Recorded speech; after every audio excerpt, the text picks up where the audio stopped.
has been connecting to many without the benefit of the spotlight, or a $100 million campaign chest paid for by Washington lobbyists.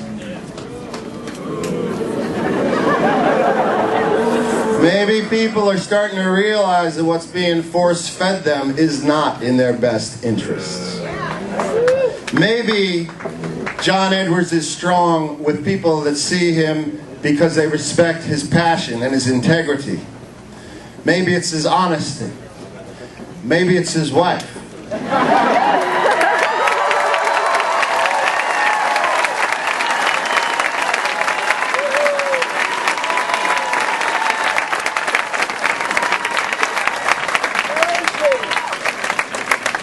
Maybe it's because Americans recognize a winner when they see one. Someone that will fight to restore the Constitution for what it is and should be respected to be.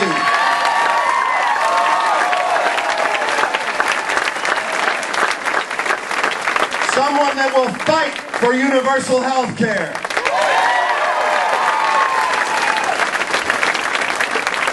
And someone who has pledged to bring the troops home within 1 year from Iraq.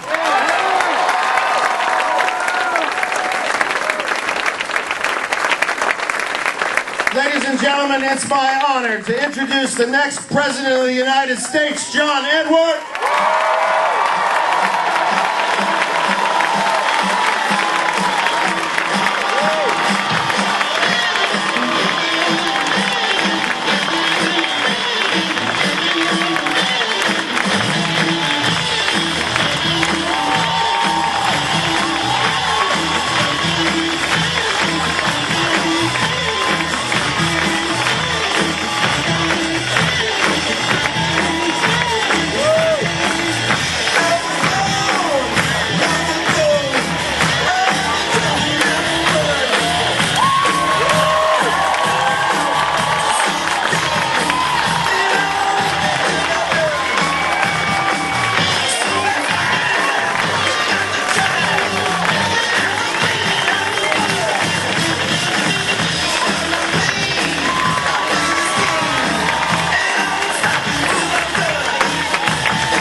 Thank you to all of you.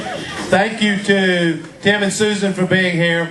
Thank you to, I'm sure they've all been introduced already, but to my wife Elizabeth, to Kate, to my parents who I know, my dad was telling some story, I'm sure he made it up a few minutes ago. But we're very proud to be here with all of you, because tomorrow will be a big day and an important day in the state of New Hampshire.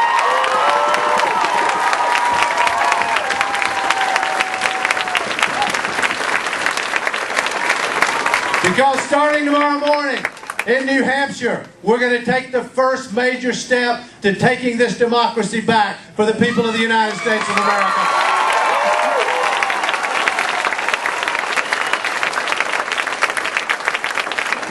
You know, I was thinking as I heard the story that my father told. You know, a few weeks ago, we went back, my parents and I, to the house that they brought me home to when I was born, and the neighborhood was so familiar to me. Because my grandparents lived right up the street. They helped raise me. My grandmother, who I love dearly, helped raise me. I still remember going to her house. She would cook for us, take care of us, because my parents worked long hours. And then she'd leave and walk her way over to the mill to work her shift, come back, take care of us again. My grandfather, who was partly paralyzed from a boxing accident, he would also work. He'd walk over to the mill, hard for him because he was partly paralyzed. But he usually worked the graveyard shift. And he'd come back in the morning. Sometimes we'd be there waiting for him. We'd have breakfast together. And in so many ways, my parents followed in exactly the same footsteps. My father, for 36 years, went into mills 5, 6 days a week, 8, 10, sometimes 12 hours a day.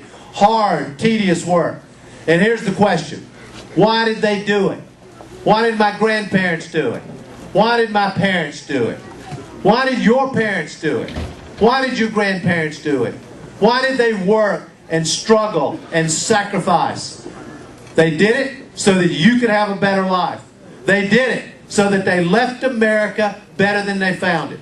This is the great moral test for every generation of Americans. It is our test, and it is a test that we will meet. But we are faced with enormous, enormous challenges. Because as sure as I'm standing here, the moneyed, powerful interests in Washington have an ironclad grasp on your democracy. Every part of your democracy. Why don't we have universal health care? We don't have it because of drug companies, insurance companies, and their lobbyists. Why don't we have that mess of a Medicare prescription drug law? Because the drug company lobbyists wrote it. That's why. Why do we have trade laws that actually encourage American companies to leave, take jobs overseas, cost millions of American jobs? NAFTA, CAFTA. Projections are we could lose as many as 30 million more jobs over the course of the next decade. I'll tell you why. For the profits and the glorification of the profits of the biggest corporations in America, all at the cost of the middle class and working families in this country. Why do we have tax laws that give tax breaks to American companies taking jobs overseas? This is insanity. And by the way, it's not just limited to what's happening in America. Look at what's happening in Iraq. We got a bunch of paid mercenaries roaming around over there, working for Blackwater and private contractors, making 10 times what our men and women in uniform are making. We got Halliburton, Cheney's old company, getting billion-dollar no-bid contracts in Iraq. When will it stop? Direct response. When will it stop? It'll stop when I'm president, that's right.